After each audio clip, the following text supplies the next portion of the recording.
성경 말씀 중에 사랑장 그러면 고린도전서 13장 이러잖아요. 부활장이라고 부르는 곳이 있습니다. 어디냐면 고린도전서 15장 말씀입니다. 우리가 부활장이라고 부르는 고린도전서 15장 19절 20절 말씀, 두 절 말씀 여러분과 함께 보도록 하겠습니다. 두 절 말씀이니까 한 목소리로 우리 함께 봉독하도록 하겠습니다. 만일 그리스도 안에 우리가 바라는 것이 다만 이 세상의 삶뿐이면 모든 사람 가운데 우리가 더욱 불쌍한 자리라. 그러나 이제 그리스도께서 죽은 자 가운데서 다시 살아난 잠자는 자들의 첫 열매가 되셨도다. 아멘. 아멘. 우리가 살면서 평범한 것 같지만 살다 보면 어떤 이렇게 마음속에 임팩트가 있는 그런 경험을 할 때가 있습니다. 그런 사건을 만나기도 하고요. 어떤 것이 있을까 한번 생각해 보았습니다. 이런 게 있죠. 우리 생명이라는 거잖아요. 새로운 생명이 태어나는 것, 그렇잖아요. 아기가 태어나는 것. 이 새로운 생명이 태어나는 것을 이렇게 직접 목격할 때 굉장히 신비로움과 그리고 마음속에 어떤 울림, 생명에 대한 울림 이런 것들을 경험하게 됩니다. 또 생명이라고 하는 것은 또 태어날 때가 있으면은 질 때가 있죠. 또 그 순간을 이렇게 볼 때도 또 인생에 대한 또 다른 어떤 질문을 하게 되고 또 어떤 임팩트를 받게 되는 것을 볼 수 있습니다. 또 우리가 살다 보면 우리에게 강한 느낌을 주는 것 중에 하나가 사랑이라는 것이죠. 누구를 사랑한다는 것, 그리고 어떤 사람의 사랑을 받는다는 것잖아요. 굉장히 큰 의미를 갖고 그때 느끼는 느낌이라는 것은 참 잊혀지지 않는 그런 순간이 되곤 합니다. 또 우리가 또 자연을 보면서 있잖아요. 하나님이 창조하신 이 자연의 아름다움, 놀라움, 경외로움 이런 것들을 이렇게 보면서 그 안에서 마치 내가 지금 어디에 있는 거야라고 무아지경 같이 느껴지는, 특별히 럭키 산맥 근처에 살고 있는 우리들에게는 자연의 아름다움에 대한 것들을 우리가 크게 경험하게 됩니다. 또 하나 우리가 살면서 잊혀질 수 없는 경험 중에 하나는 영적인 경험입니다. 영적으로 하나님을 경험하는 것, 하나님이 우리 안에 내 안에 임하는 것 같은 그런 느낌, 하나님의 사랑잖아요. 세상에서 경험하지 못한 사랑, 그 평안, 하나님의 임재, 예배 드릴 때 이런 것들이 경험되어질 때, 느껴지고 그럴 때 그것이 잊혀지지 않고 정말 하나님은 살아계시는구나, 살아계실 뿐만 아니라 나와 함께 하시는구나, 이런 그런 잖아요. 그래서 부정할 수 없는 하나님의 존재를 고백하게 됩니다. 성경을 읽다 보면 이제 많은 이야기들이, 하나님을 만난 사람들의 이야기들이 나오잖아요. 그 속에서 하나님에게 전달되었던 말씀이 그들의 삶을 변화시키고 이런 일들을 기록하고 있습니다. 특별히 이제 우리가 사도행전의 말씀을 보면 예수님의 제자들 중에 예수님의 그 부활을 경험한 사람들의 이야기가 나오고 있습니다.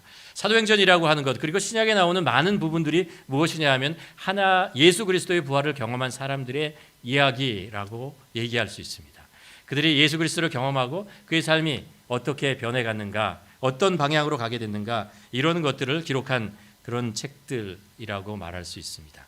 지난주에 그래서 저희가 우리는 무엇을 믿는가 시리즈 중에 우리는 부활하신 예수 그리스도를 믿습니다. 예수 그리스도의 부활을 믿습니다. 라는 말씀을 나누면서 부활의 증거들에 대한 이야기를, 우리가 부정할 수 없는 성경과 그리고 2000년의 기독교 역사에 있었던 그런 부활의 증거에 대한 이야기들을 나누었습니다. 오늘 여러분과 나누고 싶은 것은 그 부활이 우리의 삶에 어떤 의미를 가지고 있느냐라는 것입니다. 과연 그 부활이 내 삶에 어떤 변화를 일으키고 있는가라는 것, 어떤 변화를 주고 있는가라는 것들을 여러분과 함께 나누어 보려고 합니다. 두 파트로 나누는데, 하나는 이제 부활의 의미에 대해서 말씀드리고, 또 하나는 부활이 우리의 삶에, 우리 개인의 삶에 어떤 영향을 주는가, 이렇게 두 가지로 나누어서 여러분과 말씀을 나누려고 합니다. 먼저 부활의 의미, 부활은 무엇을 증명하는가, 증거하는가라는 내용입니다. 부활이라고 하는 것은 예수 그리스도께서 십자가에 못 박혀 죽으시고 그것으로 끝나는 것이 아니고 예수님께서 사망의 권세를 이기시고 다시 살아나신 것, 부활하신 것 있잖아요. 이 사실은 예수 그리스도가 하나님이라는 것을 증명하는 것입니다. 이 세상에 스스로 자기의 죽음을 이겨내고 있잖아요.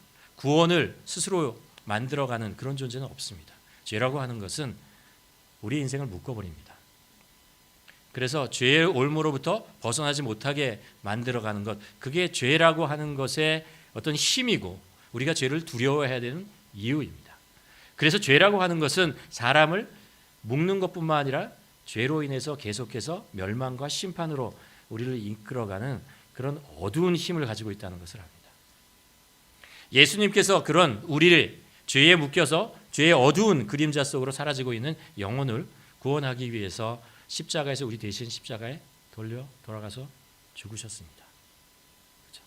근데 만일 예수님께서 죽으신 것으로 끝났다면, 예수님께서 내가 너희를 위해서 죽는다, 내가 너희를 사랑한다, 그리고 죽으시고 그것으로 끝났다면 우리는 거기에 큰 질문이 있습니다. 그래서 나에게 도대체 뭐야? 라는 거죠. 그러나 예수님은 죽으시고 그리고 나서 부활하셨습니다. 부활의 의미는 뭐냐 하면 다시 살아났다. 죄의 권세를 이겨냈다라고 하는 것입니다. 그리고 누가 이겨낼 수 있느냐? 하나님이시라는 거예요. 하나님의 아들, 그분이 우리를 구원할 수 있고 그분이 직접 죽음의 권세 속에 들어갔다가 다시 죽음의 권세를 이겨내고 살아나셨다는 것입니다. 예수 그리스도는 하나님의 아들이시라는 것입니다. 삼위일체 하나님이시라는 것을 증거하시는 거죠. 스스로 그 일을 하신 것입니다. 그러니까 부활이라고 하는 것이 증명하는 첫 번째는 뭐냐면 예수님께서 그냥 위대한 사람, 선한 사람, 좋은 사람, 선생님 이 정도가 아니고 하나님의 아들이시며 하나님 자신이라는 것을 우리들에게 증명해 주는 것입니다. 또 하나, 예수님께서 십자가에 못 박혀 죽으시고 살아난 사건은 구원의 완성이라고 하는 것입니다. 하나님께서 예수 그리스도 통해서 우리를 구원해 주시는 것 있잖아요. 예수 그리스도께서 하나님의 말씀대로 우리의 죄를 위해서 십자가에 못 박혀 죽으셨습니다. 그리고 다시 살아나셨다는 것은 우리에게 약속하신 그 구원이 사실이다라는 것입니다. 그 구원이 실제로 일어날 것이다 라고 말씀하고 있는 것이죠. 여러분, 우리 인간이 인류가 가지고 있는 여러 가지 큰 문제들이 있습니다. 많은 신문지상이나 실제로 우리가 경험하고 이거 어떻게 하지? 이런 것들이 있잖아요. 예를 들면 환경의 문제들, 식량의 문제들, 전쟁의 문제들, 재난의 문제들, 이 문제들 이거 어떻게 해결해야 되지? 라는 그런 숙제들과 마음의 부담을 인류가 가지고 있습니다. 그러나 사실 그보다 더 근본적이고 중요한 문제가 있습니다. 그것은 무엇이냐면 하나님으로부터 분리된 것입니다. 하나님에 분리된 우리가 죄라고 하는 것, 그리고 죄로 인해서 멸망과 심판을 이룬다는 사실입니다. 이것이 우리 스스로 해결할 수 없는 문제이고 우리는 아무리 식량의 문제나 재난의 문제나 전쟁의 문제나 모든 것들을 해결한다 해도 이것이 해결되지 않으면 우리는 계속 어둠 속으로 빨려 들어갈 수 없다. 죄의 이 묶임 속에서 이겨낼 수 없다라는 것입니다. 그런데 예수님께서 십자가에 죽으시고 이게 대속이잖아요. 우리의 죄를 대신 지시고 죽으신 것입니다. 그 죽으셨뿐만 아니라 다시 부활하시고 살아나셨다라는 것은 하나님께서 약속하신 예수 그리스도를 통해서 우리를 구원하시겠다고 말씀하신 것이 사실이라는 거예요. 사실이라는 것입니다. 이것은 누구에게나 열려 있는 것이고 이 구원의 길은 하나님께서 완성하셨다라는 것입니다. 우리가 구약이라고 하는 것은 하나님께서 우리를 구원하시겠다라고 약속하시는 거죠. 그렇죠? 메시아를 보내셔서 우리를 구원하시겠다고 약속하신 것입니다. 그리고 예수 그리스도께서 이 땅에 오셔서 행하신 것과 그리고 죽으시고 부활하신 것은 하나님께서 약속하시는 그것을 이루셨다라는 것입니다. 그러니까 예수 그리스도께서 부활하셨다는 것은 우리 하나님께서 계획하신 구원이라고 하는 것의 완성이 우리에게 주어졌다라고 말씀하시는 것입니다. 두 번째로, 그렇다면 이것이 우리 개인의 삶에 어떤 영향을 주고 있는가, 어떤 변화를 일으키는가라는 것을 우리가 말씀 속에 찾아보면 세 가지 생각할 수 있습니다. 하나는 새로운 생명이라고 하는 것입니다. 새로운 생명. 두 번째는 새로운 소망을 갖게 되었다라는 것입니다. 세 번째는 새로운 사명을 가지게 되었다라는 것을 가르쳐줍니다. 새로운 소망, 새로운 생명이라고 하는 것은 고린도전서 15장 20절에 보면요. 그러나 이제 그리스도께서 죽은 자 가운데서 다시 살아나사 잠자는 자들, 죽은 자들입니다. 죽었던 자들의, 죽을 수밖에 없는 자들의 첫 열매가 되었다라는 거예요. 첫 열매라는 것은 이런 뜻이죠. 그 가을이 되면서 열매가 하나 딱 맺혀지는 것을 가만 보면 우리는 예상합니다. 아, 이제 그 옆에 있는 가지에도 열매가 계속 맺혀가겠구나라는 것을 알죠. 그렇죠? 그것처럼 예수 그리스도께서 죽음의 권세를 이기시고 다시 새 열매가 되신 것잖아요. 새 생명이 되신 것을 우리가 보는 순간 그 생명이 계속해서 이루어진다는 거예요. 계속해서 새로운 생명이 나타난다라는 것입니다. 예수 그리스도를 믿는 자에게 하나님께서 약속하신 새 생명을 계속해서 맺혀 가신다라는 거죠. 그리고 이 새 생명이라고 하는 것은요, 우리들에게 영원한 생명잖아요. 계속 주님과 함께하는 그 생명이고, 그 생명을 소유한 자는 지금 내가 사는 이 세상 속에서 새로운 삶을 산다라는 의미를 가지게 됩니다. 그렇죠. 말씀드린 대로 그 죄라고 하는 것잖아요. 라는 것은 우리를 묶습니다. 십자가라고 하는 것을 부활이라는 것은 자유를 줍니다. 그 묶임으로부터 우리를 해방하고 자유를 주는 것입니다. 자유를 주면서 우리를 다시 태어나게 하죠. 거듭나게 하는 거죠. born again 하게 만드는 것이 바로 예수 그리스도 십자가이면서 부활이라는 것을 압니다. 우리가 죄의 종이라고 하는 것으로 있다가 이제 우리는 의의 종이 되는 것입니다. 그래서 우리가 살아가면서 예수님을 믿고 의의 종이 되는 순간 우리 안에 들어오는 생각이 있어요. 그 전에 가지기 힘들었던 생각을 가지게 됩니다. 그게 뭐냐면 거룩하게 살아야겠다는 거예요. 예수 그리스도를 닮은 거룩한 삶을 살아봐야겠다라는 그런 생각을 하게 되는 거죠. 사랑이라는 것을 생각합니다. 섬김이라는 것을 생각하고 희생이라는 것, 이런 것들이 우리 안에 계속해서 뽀글뽀글 스프링이 일어나잖아요. 그런 것처럼 우리 안에 일어나는 것을 경험하게 됩니다.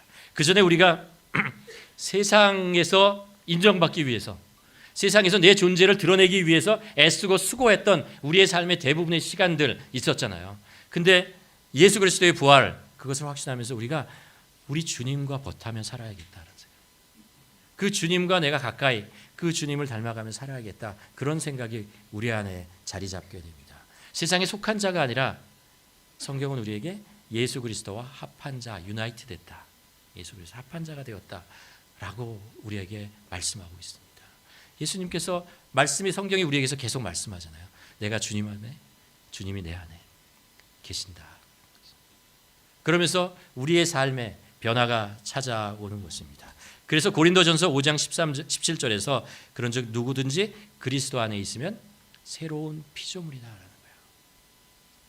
거예요. 우리는 우리를 새로운 생명으로 하나님께서 잉태했다라고 생각하는 것입니다. 로마서에 보면 6장 11절에 보면 이와 같이 너희도 너희 자신을 죄에 대해서는 죽은 자요 그리스도 안에서 하나님께 대해서 살아있는 자로 여기라라는 것입니다.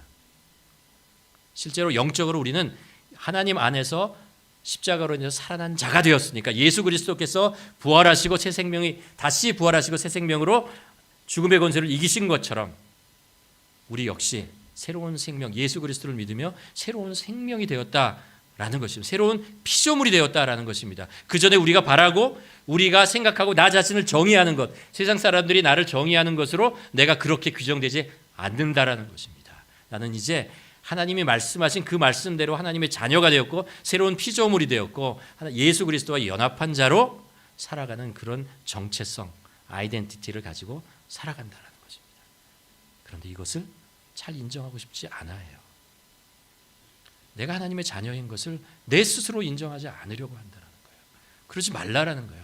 사도 바울이 로마서 6장에서 얘기하고 싶은 건 그거예요. 이것을 그렇게 된 것이라고, 영적으로 이루어진 사실에 대해서 믿고 고백하라, 그렇게 여기라 라고 얘기하는 것입니다. 우리에게 새로운 생명이 왔다라는 것입니다. 두 번째는 소망입니다. 소망. 어떤 사람이 이런 이야기를 하는 것을 들었습니다.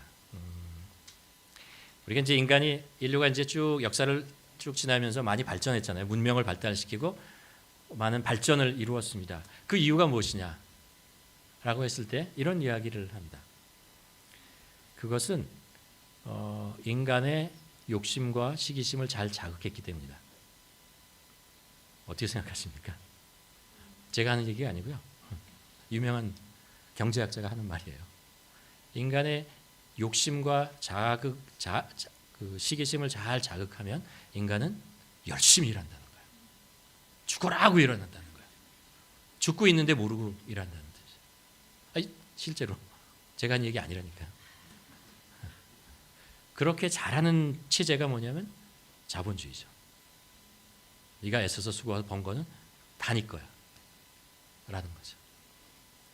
성경은 이렇게 얘기합니다. 우리 문명이 이렇게 발달하고 발전할 수 있는 것은 소망이 있기 때문이에요.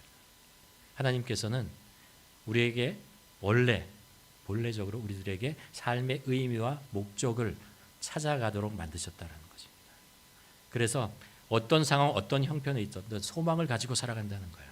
우리는 더욱더 나은 삶으로 갈 수 있는 거다라고 소망을 가지고 살아가는 거예요. 우리가 어떤 고난과 아픔과 슬픔과 힘든 시련 속에 있어도 소망을 가진다는 거예요. 이겨낼 수 있다는 거예요. 그러면서 그 어려운 일들을 이겨내서 지금까지 왔던 것이죠. 우리가 수고하고 애쓰고 희생하는 모든 것에 대한 정당한 대가를 받을 거야. 하나님께서는 그렇게 우리의 삶을 대가를 해주실 거야 라는 그런 소망을 가지고 산다는 거예요. 그 소망들이 우리가 어떤 상황, 모든 형편에 있어도 우리들에게 새로운 힘을 주고 용기를 주고 새로운 것, 더 좋은 것을 만들기 위해서 우리를 밀고 가는 힘이 된다는 것입니다. 그게 부활의 소망에 관계되는 거예요. 부활. 사실 우리가 이 세상에 살아가면서 우리의 생명은 태어나면서부터 줄어든다는 것을 알아요. 그렇죠?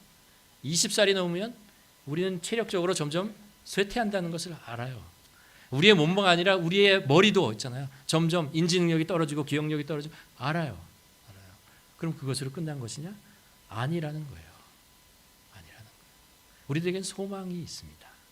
우리의 삶은 있잖아요. 우리의 삶은 하나님께서 우리의 육체의 죽음으로 끝내지 않으시고 우리의 육체는 또 다른 시작, 육체의 죽음은 또 다른 시작이라고 우리에게 말씀하시고 소망을 주시는 것입니다. 그래서 우리는 있잖아요. 이 부활이라고 하는 것은 죽음에 대한 두려움으로부터 우리를 해방시켜 줍니다. 육체의 죽음은 시작이라고 하는 거예요. 우리가 살면서 있잖아요. 때때로는 우리 사랑하는 사람들을 떠나보내기도 하고 때때로는 내 자신이 죽음이라고 하는 것을 맞이해야 할 때가 있습니다. 그러나 그것이 우리들에게 두려움과 절망이 되지 않는다는 거예요. 왜냐하면 우리에게는 부활의 소망이 있기 때문에 그렇습니다. 우리는 언젠가 있잖아요. 또 다른 우리의 생명으로 연장하시키는 하나님의 나라가 있다는 것을 우리가 알기에 예수 그리스도께서 부활을 통해서 그것을 우리들에게 보여주셨기 때문에 우리는 어떤 상황에도 감사하며 우리의 삶을 순간순간에 기쁨으로 맞이하고 소망을 가지고 살아간다라는 것입니다. 이것이 부활이 주는 우리에게 아주 좋은, 아주 귀한 소식입니다. 또 하나 부활이 우리에게 주는 세 번째는 뭐냐면 새로운 사명입니다. 우리가 살아가게 이 땅에서 지금 이 순간에 나를 살아가게 만든다는 거예요. 살아가는 의미를 준다라고 하는 것입니다. 그렇죠. 우리가 가지고 있는 이 생명이라는 게 어떤 생명입니까? 이제 예수 그리스도께서 죽으시고 우리 나를 위해서 죽으시고 다시 부활하신 것은 예수 그리스도의 생명이 내한테 온 거죠. 그렇죠? 예수 그리스도의 생명과 나의 생명이 맞바뀐 겁니다. 그렇죠? 그러니까 내가 지금 살아가는 이 생명은 예수 그리스도의 생명이에요. 예수 그리스도의 심장이 내 안에 뛰고 있다라는 것입니다. 우리는 예수 그리스도의 생명으로 살아가고 있는 사람이고 그렇기 때문에 우리가 이 세상을 살아가야 될 충분한 이유가 있는 것입니다. 우리는 감사할 수 있는 것입니다. 우리는 아니었으면 죽을 수밖에 없는 존재예요. 영적으로, 육체적으로 우리의 인생 모두가 헛된 것을 향해서 살아갈 수밖에 없는 존재인데 예수님의 생명이 우리 안에 들어오면서 그것이 우리를 다시 뛰게 만들면서 생명을 주신다는 거예요. 그러면서 우리에게 어떤 사명을 주시냐면 예수 위에서 사는 거예요. 예수를 위해서 살겠다. 예수처럼 살아야겠다. 예수님을 닮아가야겠다. 예수님의 말씀을 배워야겠다. 예수님을 더 알아가야겠다. 이런 생각이 우리 안에 소망이 생기고 그것이 우리 삶을 이끌어가는 힘이 되는 거죠. 그럼 사실 그래요. 성경을 보아도 그렇고 아니면 성경을 덮어놓는다고 하더라도 예수님을 빼놓고는 우리의 삶의 의미를 어디에서 찾기가 좀 어려워요. 우리가 세상에서 얻는 대부분의 것들은 대부분이 아니죠. 전부는 잠깐 있다가 사라지는 거예요. 아침 이슬과 같은 것이고 무지와 같은 것입니다. 아름답고 멋있게 보일지 모르지만 조금 있으면 사라져요. 누구도 그것을 꽉 잡고 움켜쥐고 영원히 살 수 없어요. 다 사라지는 것입니다. 그러나 한 가지는 그렇지 않아요. 부활하신 예수 그리스도의 생명은 그렇지 않아요. 그렇지 않아요. 그렇기 때문에 우리는 예수 그리스도처럼 살고 싶은 거죠. 예수 그리스도 그분이 돼요.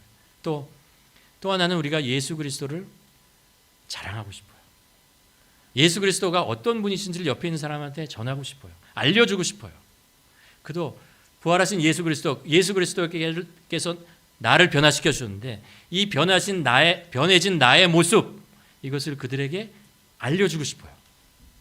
그게 전도예요. 그게 전도예요. 예수 그리스도는 우리의 삶을 변화시켜 줍니다. 우리 삶의 모든 부분을 조금씩 다 변화시켜 줍니다. 어떤 사람에게는 갑자기 변화시키기도 하죠. 그러나 예수 그리스도의 생명은 변화의 힘이라는 거예요. 나를 변화시키고 그뿐만 아니라 우리 주위에 있는 사람들도 변화시키는 거예요. 세상 사람들이 돌보지 않고 소외된 사람들에게도 마음을 가게 되고 그들을 위해서 기도하게 되고 그들을 위해서 뭔가 조금이라는 것도 하고 싶은 것입니다. 그들에게 복음을 전하고 싶은 거죠.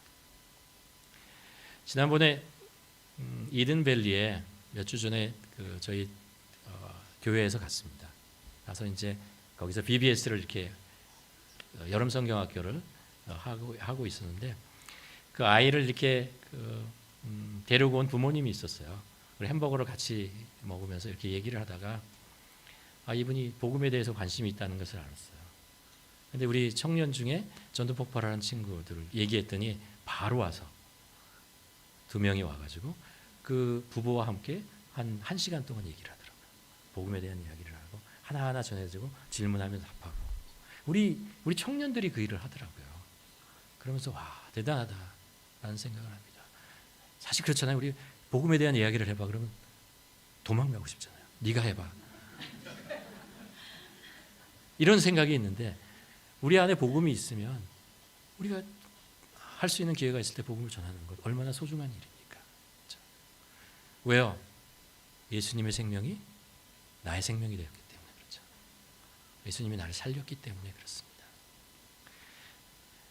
말씀을 정리하도록 하겠습니다. 예수 그리스도의 십자가와 부활은 우리들에게 새로운 생명을 줘요. 우리에게 누구나 예외 없이 다 생명을 줘요. 새로운 삶을 줍니다. 새로운 소망을 줘요. 이 세상 어두운 것 같지만 괜찮아요. 예수 그리스도의 생명의 빛이 있기 때문에 소망이 있어요. 또 우리가 이 세상에 살아가는 이유가 있어요. 사명이 있어요. 사명이 있어요.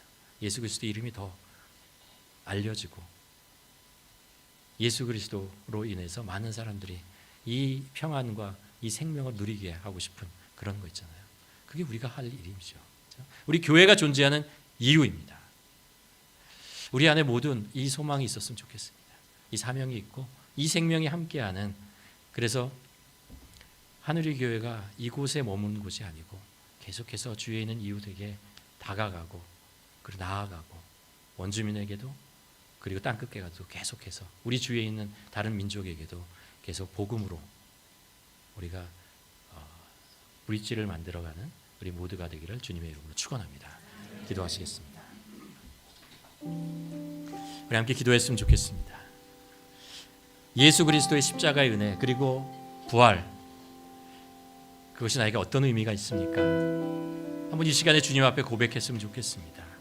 그리고 그것이 나의 삶을 어떻게 변화시키고 있습니까? 혹시 예수 그리스도의 십자가의 은혜와 부활의 감격이 과거형으로 머물고 있는 것은 아닙니까? 그것이 매일매일의 현재의 사건이 되기를 소원합니다. 그래서 우리의 생명이 과거에 한 번 뛰고 멈출 수 없는 것처럼 우리의 심장이 지금도 이 복음 때문에, 부활 때문에 우리가 다시 주님의 생명으로 계속해서 뛰는 그런 삶을 살아갈 수 있도록 도와주시옵소서. 그리고 예수 그리스도를 우리가 자랑하며 예수 그리스도로 우리가 살아가는, 연합해서 살아가는 우리 모두가 되게 도와주시옵소서. 함께 기도하시겠습니다.